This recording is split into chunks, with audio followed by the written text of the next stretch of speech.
A single unanswered phone call can cost a man everything he thought money could protect.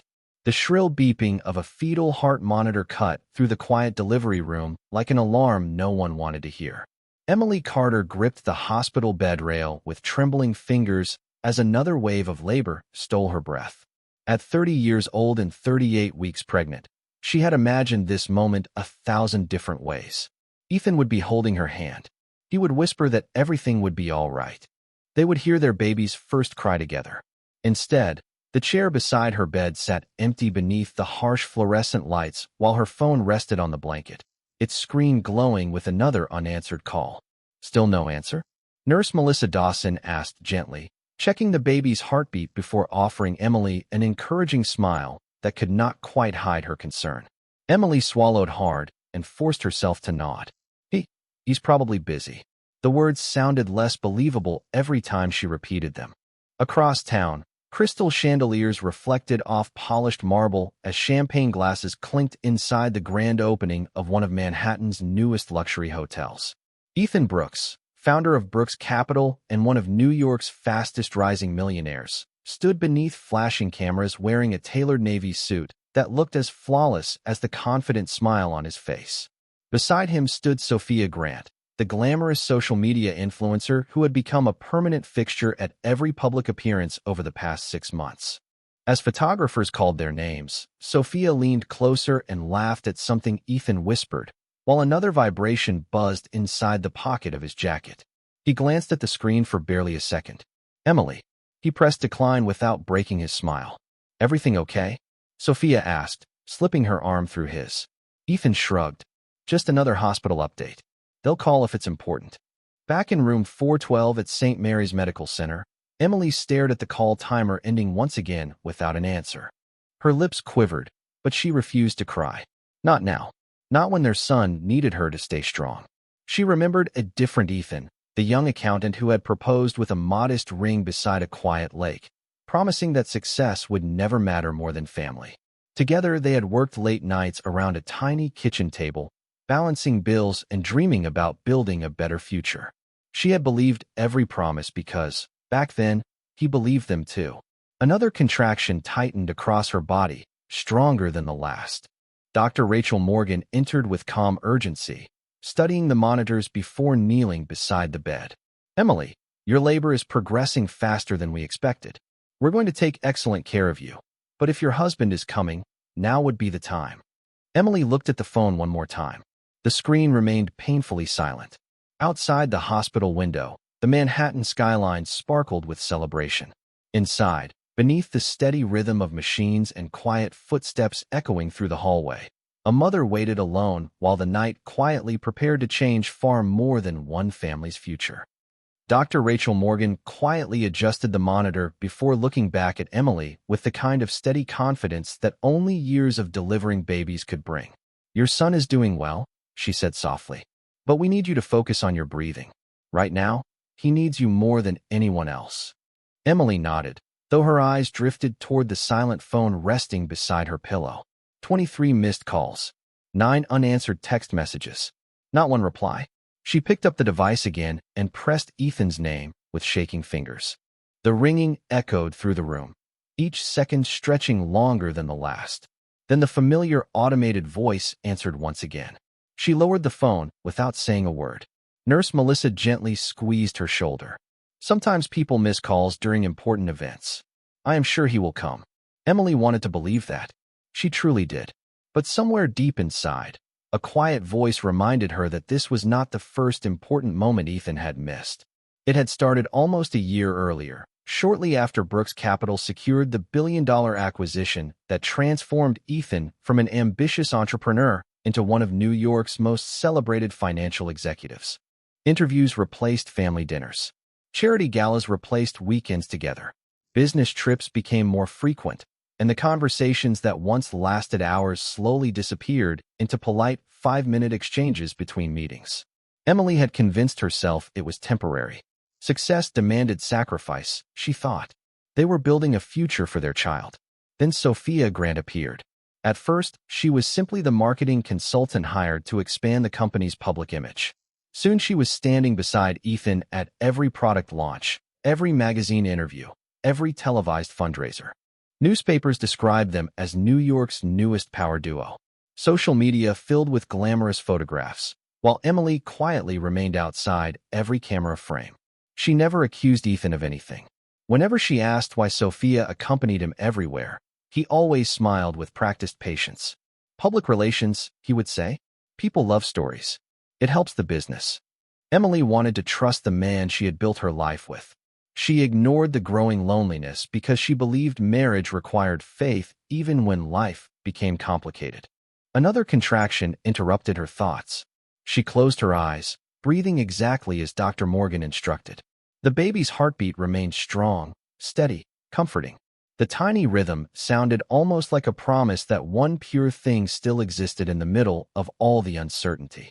Several miles away, applause erupted inside the luxury ballroom as Ethan stepped onto the stage to accept recognition for his company's latest achievement. Giant screens displayed his smiling face while guests raised glasses in celebration. Sophia stood nearby, recording the moment for her millions of followers. Ethan's phone vibrated again against the podium. He glanced downward for the briefest moment before silencing it completely. The audience never noticed. Neither did the television cameras. But one photographer standing near the front quietly lowered his camera. Something about the repeated calls on Ethan's screen caught his attention. He could not explain why. It was only an instinct, a tiny detail buried beneath the glittering celebration. Back inside the hospital, rain began tapping gently against the windows as midnight approached. Emily rested one hand over her stomach and whispered to the little boy she had already named Noah.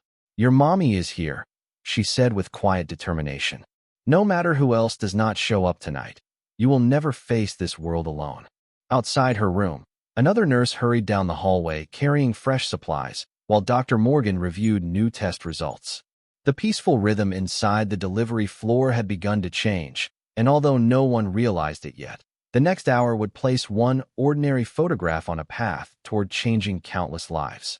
The rain outside intensified, tracing silver lines across the hospital windows while the steady rhythm of Noah's heartbeat filled the delivery room with the only sound that gave Emily peace.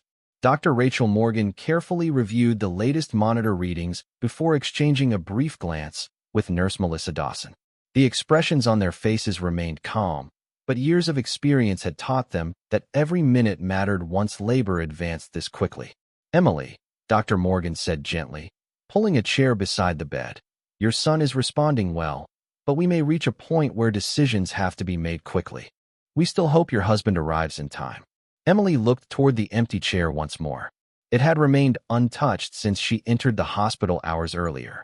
She remembered buying it herself when they renovated the nursery, joking that Ethan would probably spend more time sleeping in it than helping with midnight feedings. The memory almost made her smile before another contraction swept through her body.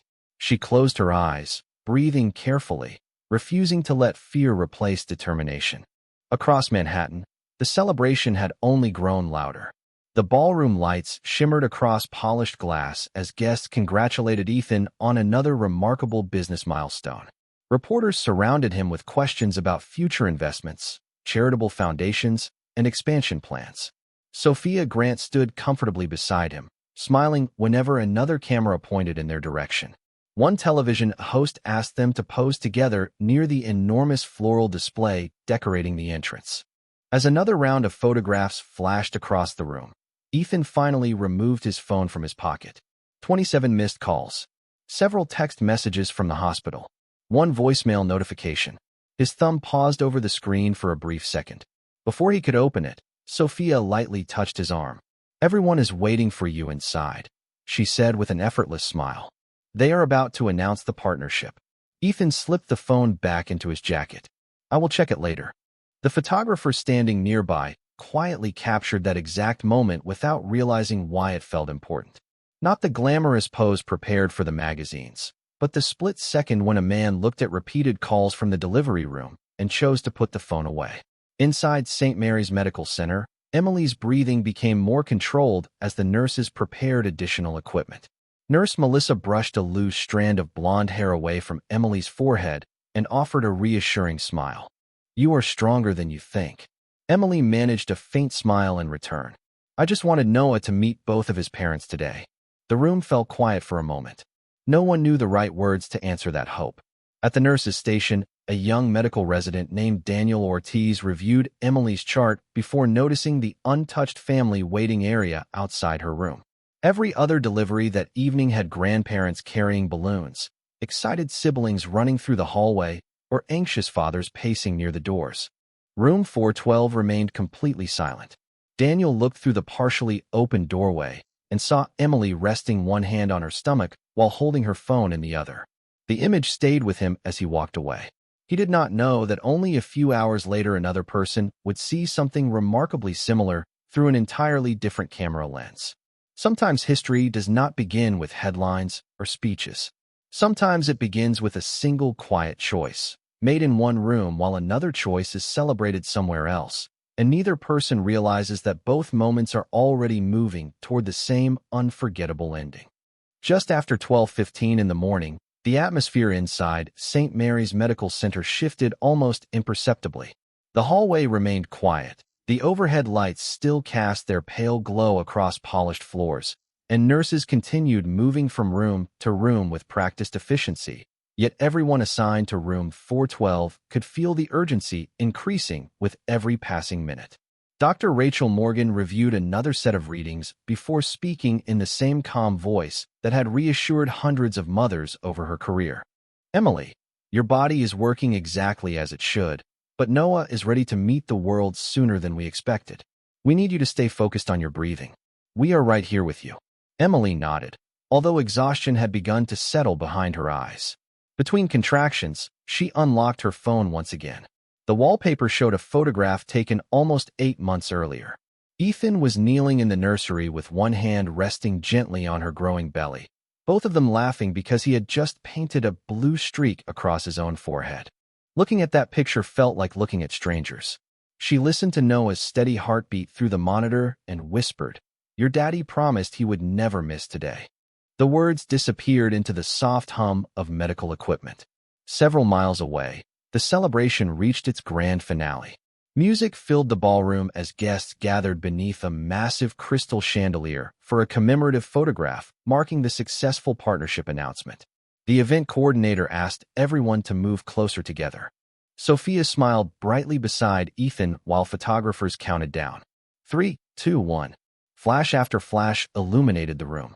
The images immediately began uploading to news agencies and social media accounts across New York. One caption described Ethan as the businessman who always knew how to balance success with elegance. Another praised his inspiring leadership. Thousands of people began reacting within minutes. None of them knew where he should have been instead.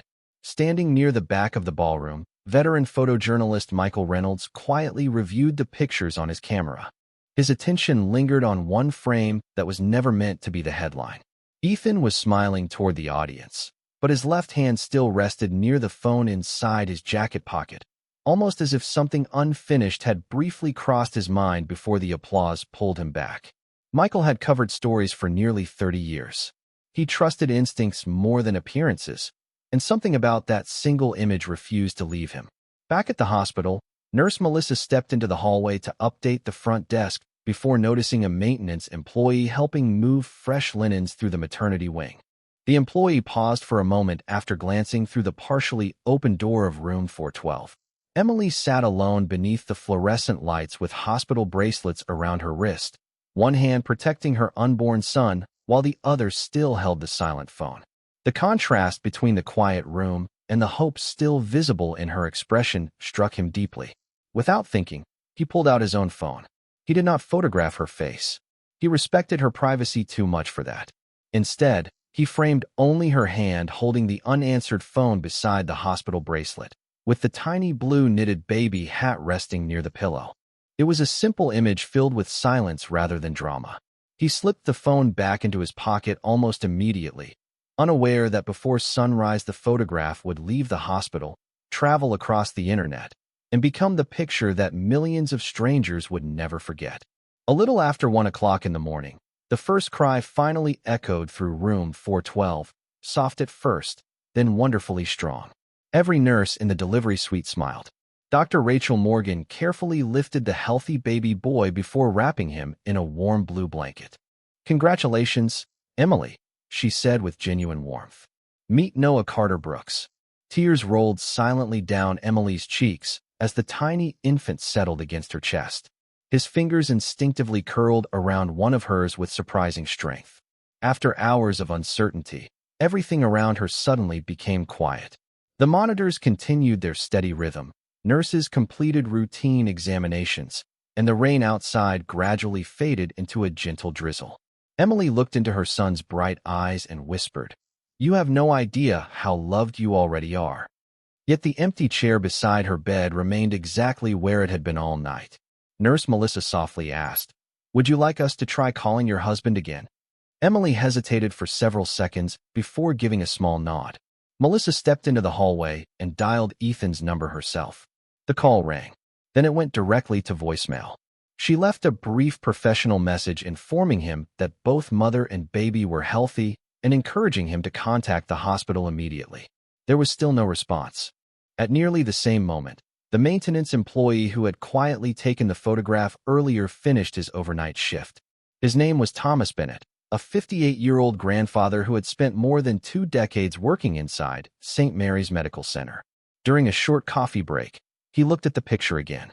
It showed only a hospital bracelet, a trembling hand holding an unanswered phone, and a tiny knitted baby hat resting beside it. No faces, no names, no identifying details. To Thomas, it represented something universal rather than personal. He uploaded it to his private social media page with a simple caption that read, "Some moments remind us that the people waiting for us matter more than any meeting, any celebration, or any paycheck." He locked his phone and went home, never imagining anyone beyond a few friends would even notice the post. By sunrise, thousands of people had shared it. By breakfast, the photograph appeared on parenting forums, family discussion groups, and community pages across New York. Parents wrote about missing birthdays because of work. Nurses shared stories of exhausted mothers showing incredible courage.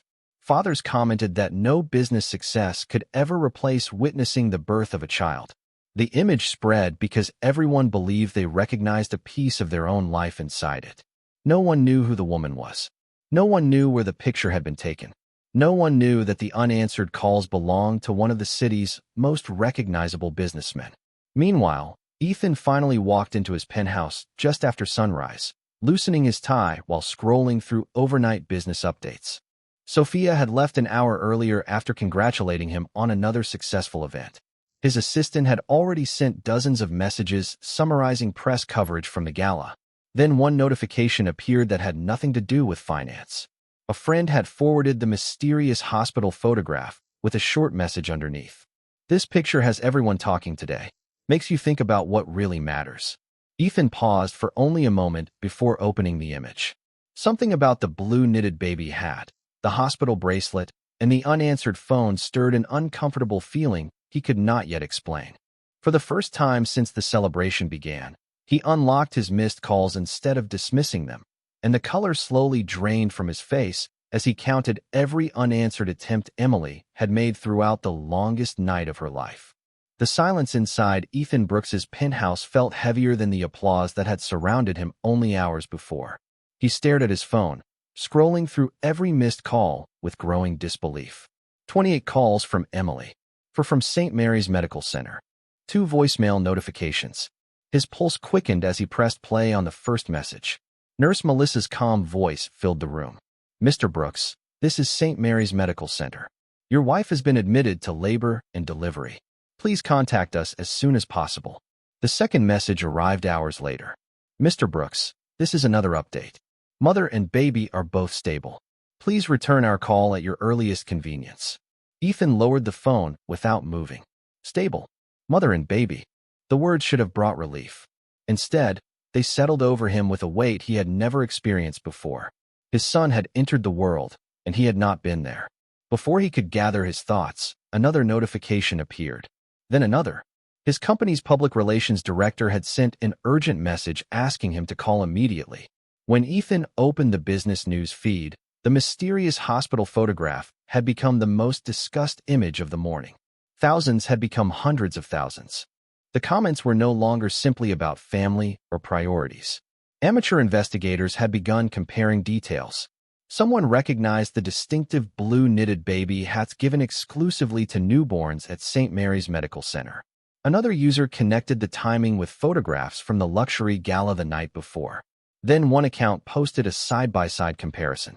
On the left was the elegant image of Ethan smiling beside Sophia beneath sparkling chandeliers. On the right was the anonymous photograph of the waiting mother holding an unanswered phone. The caption spread even faster than the pictures. People asked whether success meant anything if someone missed the birth of a child. Others debated ambition, marriage, and responsibility. No one accused anyone by name, but curiosity became its own unstoppable force. Reporters started making calls. Bloggers searched public records. Television producers assigned research teams to identify the story behind the now-famous photograph. Ethan immediately dialed Emily's number. It rang only once before going to voicemail. He called again. The same result. He tried the hospital next. The receptionist politely informed him that visitors would be allowed later that morning and confirmed only that both mother and baby were recovering well. Ethan grabbed his car keys and rushed toward the elevator, ignoring the dozens of incoming calls from executives and journalists. Halfway to the garage, his assistant intercepted him by phone. "Ethan, do not speak to the media yet. Every outlet in New York is asking whether the viral story is connected to you." Ethan barely listened. Nothing matters except getting to the hospital. At St. Mary's Medical Center, the morning sunlight filtered gently through the window as Emily rocked baby Noah in her arms. The exhaustion from the long night remained visible, but something inside her had quietly changed. She no longer looked toward the empty chair. She no longer checked the phone every few minutes. Instead, all of her attention rested on the tiny boy sleeping peacefully against her chest. Dr. Rachel Morgan smiled as she entered for a routine examination. "How are our newest patient and his wonderful mother doing?" Emily returned the first genuine smile she had worn in days. "Better than I thought we would." Outside the room, footsteps echoed down the hallway as Ethan hurried toward the maternity ward, unaware that the greatest obstacle waiting for him was no longer a locked hospital door or unanswered phone call. It was the distance created by one choice that the entire world had already begun to witness. The elevator doors opened onto the maternity floor with a soft chime that sounded almost painfully ordinary after the storm unfolding outside the hospital. Ethan Brooks stepped into the quiet hallway carrying a bouquet of white lilies he had purchased in desperate haste during the drive across Manhattan. Their fresh fragrance filled the air, but nothing about them could erase the empty hours that had already passed. Every television in the hospital waiting area displayed morning news, and although the volume remained low, the same anonymous photograph continued appearing on the screen behind scrolling headlines about family, priorities, and the growing online conversation. Ethan barely noticed. His attention remained fixed on room 412. Before he could reach the door, Nurse Melissa Dawson stepped into the hallway. She recognized him immediately from the business magazines lining airport bookstores and financial publications across the country. Her expression remained professional, but there was a quiet firmness in her voice. "Mother and baby are healthy. They have had a long night." Ethan nodded quickly. "I need to see them." Melissa hesitated for only a moment before opening the door. Emily sat beside the window with Noah sleeping peacefully in her arms. Morning sunlight rested gently across the blue blanket wrapped around their son. The room felt warmer than it had only hours earlier, not because anything around it had changed, but because Emily herself had changed. She no longer looked toward the doorway hoping someone would arrive. She simply looked at Noah with calm devotion. Ethan took one slow step forward. "Emily." She lifted her eyes toward him, and for the first time in years he could not recognize the expression on her face. There was no anger, no tears, no accusation, only quiet acceptance. Somehow that hurt far more than any argument could have. Ethan placed the flowers on the nearby table. "I am so sorry. I made a terrible mistake." Emily looked briefly at the bouquet before returning her attention to Noah. "You missed his first breath." Her voice was calm, almost gentle. "You missed the first time he opened his eyes. You missed the first time he wrapped his hand around my finger." Ethan lowered his head. Every sentence landed with painful simplicity because every word was true. I thought I had time, he whispered. Emily slowly shook her head. Babies do not wait for convenient schedules. The room fell silent except for Noah's peaceful breathing. Ethan carefully stepped closer. May I see him? Emily looked at their sleeping son before carefully placing Noah into his father's waiting arms. Ethan's hands trembled as he held the tiny boy for the very first time. Noah stretched slightly before settling comfortably against his father's chest, completely unaware of the complicated emotions surrounding his arrival. Ethan felt tears gathering despite every attempt to remain composed. He is perfect, he whispered. Emily smiled faintly. He always was. At that exact moment, Ethan's phone vibrated once again. His public relations director was calling for the 8th time. Then another message arrived. Several major investors wanted emergency meetings. Reporters had gathered outside company headquarters. One national morning show had begun discussing the viral photograph alongside images from the previous night's gala. Ethan looked at the screen for only a second before pressing the power button and turning the phone completely off. For the first time in many months, the world outside the hospital disappeared. Yet even as he stood beside his wife and newborn son, he could already sense that some opportunities could still be recovered, while others, once lost, could never be lived again, no matter how sincerely someone wished to rewrite the past. 2 days later, the lobby of Brooks Capital looked nothing like the confident headquarters Ethan Brooks had walked into hundreds of times before. Television cameras lined the sidewalk outside. Reporters waited behind temporary barriers. Employees entered quietly, avoiding eye contact as conversations stopped whenever the elevator doors opened. Inside the executive boardroom, every chair was occupied except one. Ethan stepped inside, carrying nothing except a folder and the same exhausted expression he had worn since leaving St. Mary's Medical Center. His chief financial officer cleared his throat before sliding several printed reports across the polished conference table. 3 investors have suspended negotiations pending clarification. 2 charitable partners have postponed their joint campaigns. Our customer approval ratings have dropped dramatically in less than 48 hours. Ethan slowly turned the pages without saying a word. Every report pointed back to the same photograph. No accusations had ever been officially made. No private medical information had been released. Yet millions of people had filled in the missing pieces themselves. The image had become larger than any single family. It represented every moment someone had chosen ambition over presence, applause over responsibility, or public success over private promises. We can launch a public response, the communications director suggested carefully. A televised interview. A family statement. Perhaps emphasize that mother and baby are healthy. Ethan quietly closed the folder. No. The room fell silent. There is nothing to explain away, he continued. Everything people believe about my absence is true. No one argued. That afternoon, Ethan canceled every appearance on his calendar for the next month. He declined interviews, postponed business travel, and instructed his assistant to move every meeting that was not absolutely essential. The decision surprised Wall Street almost as much as the viral photograph itself. Meanwhile, back at the hospital, Emily prepared to bring Noah home. Nurse Melissa Dawson carefully reviewed discharge instructions, while Dr. Rachel Morgan completed one final examination. Both of you are doing beautifully, the doctor said with a warm smile. Take your time adjusting. The first weeks are never perfect, but they are unforgettable. Emily thanked every member of the medical staff personally before fastening Noah into his infant car seat. Just as she reached the hallway, Ethan appeared carrying no flowers this time, no expensive gifts, and no carefully rehearsed apology. Instead, he held a plain white envelope. I know I cannot change what happened, he said quietly, but I want you to have this. Emily accepted the envelope without opening it immediately.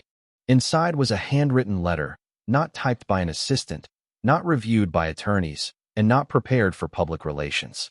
Beneath the letter rested a printed copy of the now famous photograph. Across the bottom, Ethan had written only one sentence in blue ink. This is the moment I finally understood what success really costs. Emily looked at the picture for several long seconds before folding it back into the envelope. She did not respond right away. Instead, she gently adjusted Noah's blanket and started walking toward the hospital entrance. Ethan matched her pace without expecting forgiveness or conversation. Outside, Sunlight filled the parking lot where the rain had fallen only days before. Reporters noticed them immediately, but Emily never looked toward the cameras. She looked only at the tiny boy sleeping peacefully beside her, while Ethan walked one quiet step behind.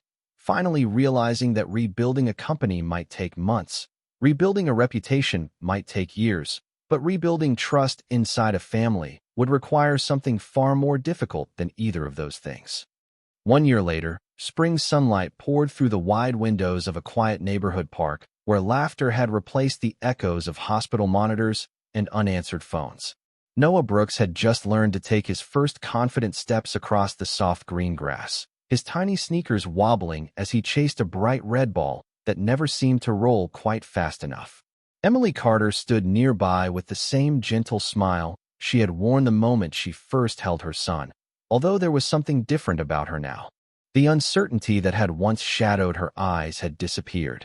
In its place was quiet confidence, the kind that could never be purchased, borrowed, or performed for an audience. She no longer measured happiness by promises. She measured it by moments that could never be replaced. A few yards away, Ethan Brooks watched Noah clap excitedly after every successful step. His tailored business suits had gradually given way to simple weekend clothes, and the phone that had once dictated every hour of his life remained tucked silently inside his jacket. Every Saturday morning belonged to Noah. Every evening dinner belonged to his family. Board meetings still existed. Investors still called. Markets still opened every Monday. But Ethan had learned something the photograph had forced him to confront. Business always offered another opportunity. Childhood never did. Brooks' capital eventually recovered. Some investors returned. Others never did. The headlines faded as newer stories captured public attention. The internet moved on exactly as it always had. Yet inside Ethan's corner office, one framed picture remained on a bookshelf beside family photographs. It was not the glamorous image from the gala. It was the anonymous hospital photograph that had changed everything. A hospital bracelet, a trembling hand, an unanswered phone, a tiny blue baby hat. Every executive who entered his office eventually noticed it. Many asked about its meaning. Ethan always answered with the same quiet honesty. That picture reminds me which meeting mattered most. He never offered a longer explanation because none was necessary. Back at home, Emily finished preparing lunch while Noah laughed from his high chair, enthusiastically dropping pieces of fruit only to giggle each time Ethan picked them up. The house felt wonderfully ordinary. There were toys scattered across the living room, storybooks stacked beside the couch, and family photographs replacing the expensive artwork that once decorated the walls. Happiness had become surprisingly simple.